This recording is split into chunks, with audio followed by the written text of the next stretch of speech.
and welcome to my channel again. It's Shiva. Today I wanted to tell you about one of my passions, which is graffiti. Not a lot of people like graffiti. They think it's trash, something that should be covered up and that doesn't need any attention. Letters on the end of that car directly in back of me. Is that an art form? I don't know. I'm not an art critic. But I can sure as hell tell you that that's a crime. Graffiti can be controversial, with some viewing it as vandalism, while others see it as a legitimate art form that conveys political, social, and personal messages. I think that graffiti is also art, and it can tell you a lot about the city. We should all love graffiti.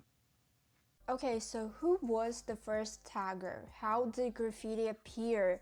And what was the story behind it? The history of graffiti begins with a Greek kid from Washington Heights named Taki 183, but he's actually 183, just so you know.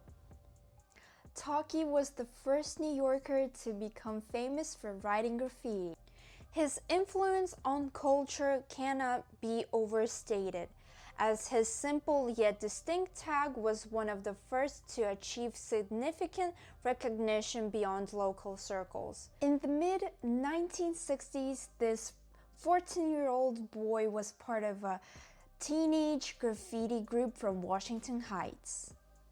Although barely able to read, he knew all the 30 taggers in his neighborhood. Taki was short for Demetrius, and 183 was his street number. Taki was a bike messenger, and he wrote his tags in strategic places in Manhattan so others would notice him. Graffiti writers tagged for recognition.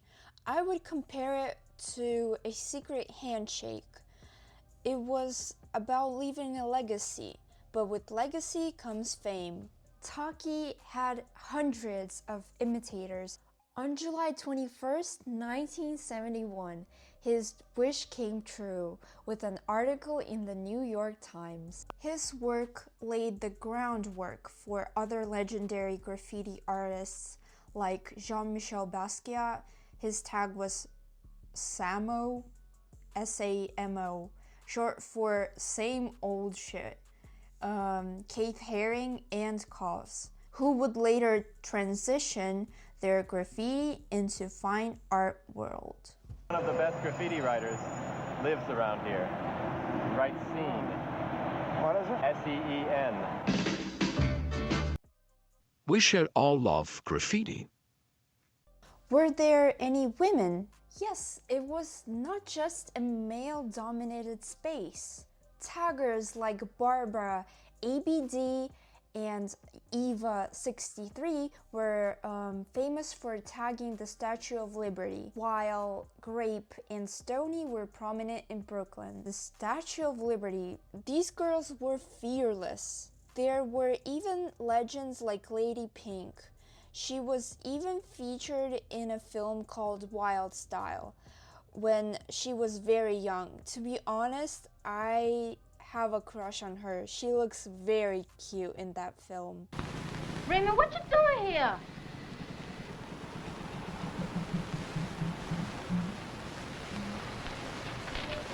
What is that?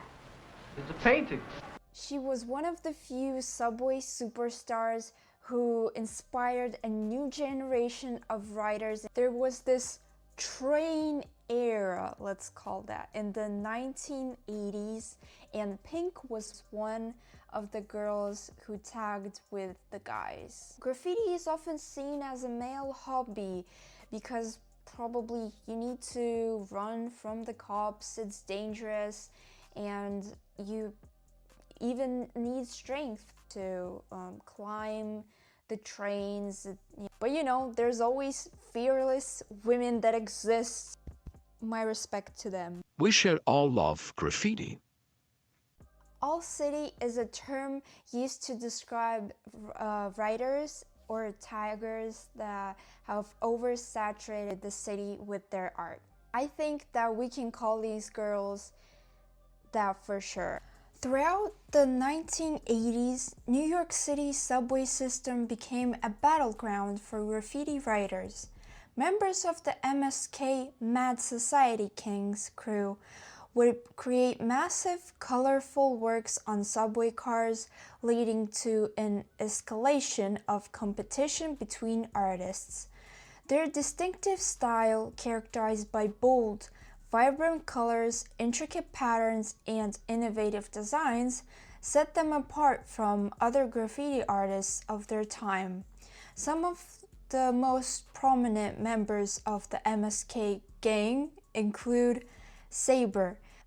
His work has been featured in galleries and exhibitions worldwide, and he has collaborated with major brands such as Nike and Adidas. Revoke, hope I'm pronouncing that right.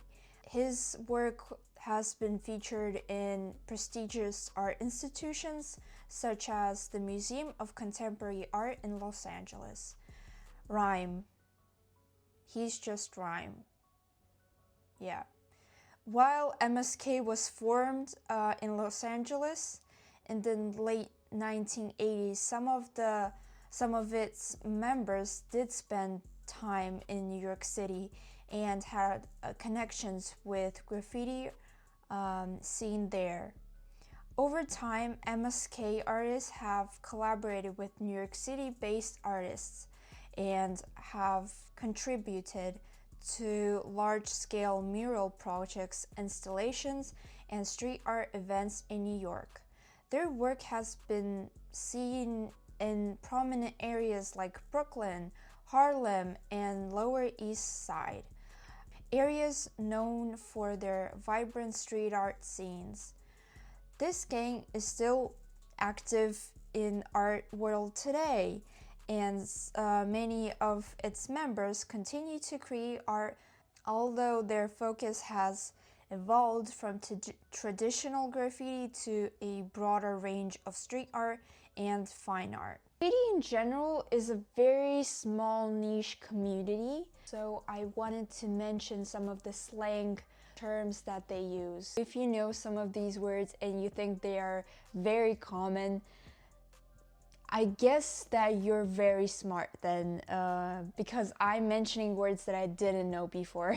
A throw-up is a drawing that is made with an outline color and a fill-in color, so it's sometimes even called a fill-in. Write, to copy another writer's style, something unoriginal. Beef, disputes often caused by painting over, dissing somebody else's work. Vamp, that means to approach young writers and steal their paint. Oh my god, who would ever actually do that? That's so stupid. Wild style. I think that it's obvious what it means from the name. A style of tags with crazy letters. Thank you so much for watching. I hope that I inspired you in some way, and that next time that you are in the streets, that you will pay attention more to the writings that you see. Whew, that was the end of the video. We should all love graffiti.